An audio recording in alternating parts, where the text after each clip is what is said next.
should be happy they got a win. Remember, they came back and lost at home to Washington, lost at home to San Antonio. This is time for them to make hay because this is the big, long homestand. It started out that way before going on this 6-game West Coast trip. So they needed to win games to maintain that third spot or try to move up to the second spot and catch Boston. Brooklyn, and I said this way back when everybody was celebrating that Cleveland got Brooklyn's first-round pick. I said, don't be dancing too much because Brooklyn's not that bad this year. And they've done it losing their #1 point guard, Jeremy Lin, losing their backup point guard, D'Angelo Russell, for the majority of the season, playing a guy named Spencer Dinwiddie. Who's turned into a good player. He's a pretty darn good player right now. Okay, people know him from All-Star Weekend. And all of a sudden, they're in games, 15, 18 games decided by 5 points or less, where every other coach is sweating their way at the end of the game. Can we beat these guys? So a win is a win. How different? Because I was at the Cavs-Nets game in Brooklyn earlier this year that Brooklyn ended up winning when the Cavs seemed totally disinterested in playing any type of defense. They have better bodies to play defense now. They have younger, longer, more athletic bodies. Did it look? Why do you think their defense was so bad last night? Was it just shot making by the Nets, lack of attention to detail by the Cavs, lack of effort, or just the guys weren't all on the same page? Back in the beginning of the season, what you said about having no interest in playing, they had no interest in playing with each other before they made this deal on the 8th of February. This was a toxic locker room. You had too many Chiefs, not enough Indians. You had different agendas. You had two guys that were upset that they weren't in Boston any longer, and now they were in Cleveland. And we used to do it like this in Boston. Well, you're not in Boston. You're in Cleveland now, so try and do it Cleveland's way. You waited 37 games to get a guy back that averaged 29 points a game the year before that was supposed to be the replacement for Kyrie Irving. When he finally comes back, he's on the last year of his $8 million, 8.2, whatever it is, $1 million contract, knowing that if he had stayed in Boston, not got hurt, he was a guy that was going to get probably a 4-year deal, around $20 million a year, because 2 times second-team All-NBA, leading scorer in the fourth quarter in the NBA a year ago. Now he comes in, and in his mind, he's saying, I've got to show him who I am, because Cleveland's going to give me this contract at the end of the year. He wasn't ready to do that, and he forgot he was playing with LeBron James. That was the biggest thing.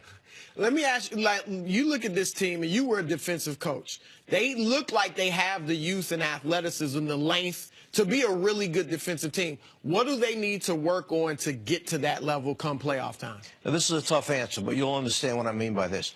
Right now, the coaching staff, in their minds, they have all this turmoil going on because they have a certain team today.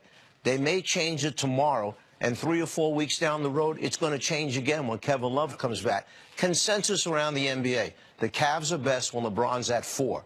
That's what many, many people will tell you. But when Love comes back, LeBron goes back to 3.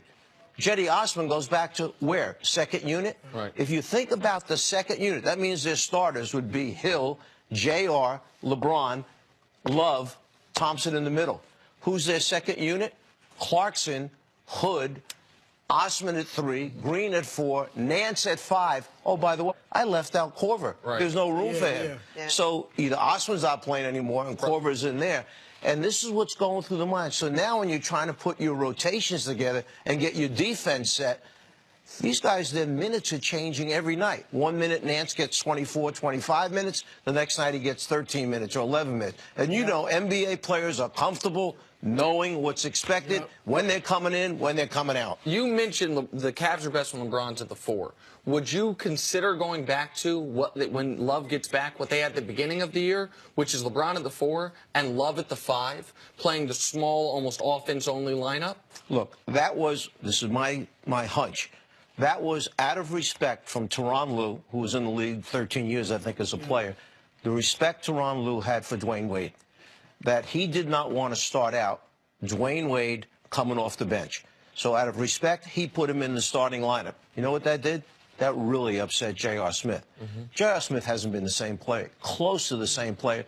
The only time he's played close to it is the day of the draft when he came back and said, I thought I was getting traded. Day of the trade deadline. Day of the trade deadline. Exactly. He thought he was getting traded.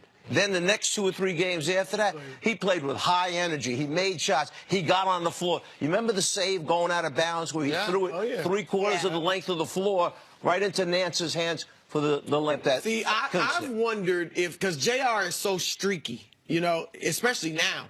I wondered if you should start Hood instead of JR, but you feel like you can't do that just because of JR's psyche, he'd be lost for the rest of the year? You're going to lose him again. And the same thing happened. I was getting back to your point about the beginning of the season.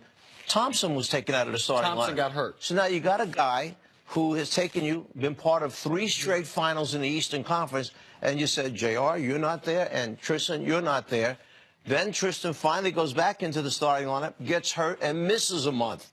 Okay, so I think when Love comes back, Love will be at 4, Thompson will be at 5, and LeBron goes back over to the 3 spot. And now you've got to really think about what your rotations are. Is that just, though, because of egos? It may not, that's not the best basketball move, but you have to do it because of the egos, or what? If it keeps things intact, meaning everybody's comfortable, everybody's happy, everybody's playing hard, what difference does it make if I start you in an NBA game and after 3 minutes I substitute?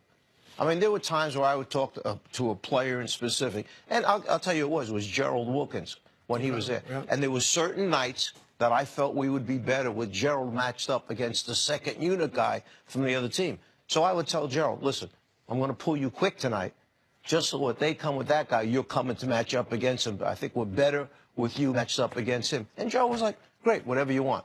He bought in. He understood why I was doing it. I'm not trying to embarrass him. It's his starting spot. But after 2 or 3 minutes, sub, and we got our rotation. Coach, one of the things we were talking about here a lot was, and you got a chance to watch this team pretty closely last night, was how many threes they're taking. Broussard thinks they're a little too reliant on a 3, and their 2 losses, their most recent ones to the Wizards and the Spurs, they were, what, 8 for 34, 8 for 35.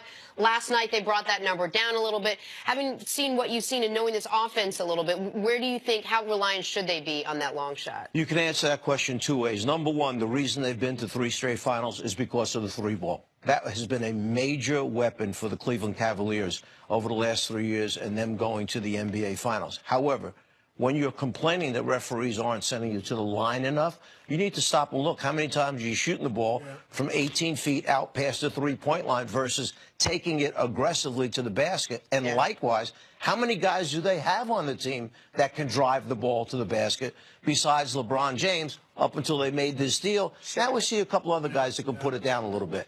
Coach, thanks so much for hanging out with us today. Thank you. Thank you. Great. Always good to see you. All right, come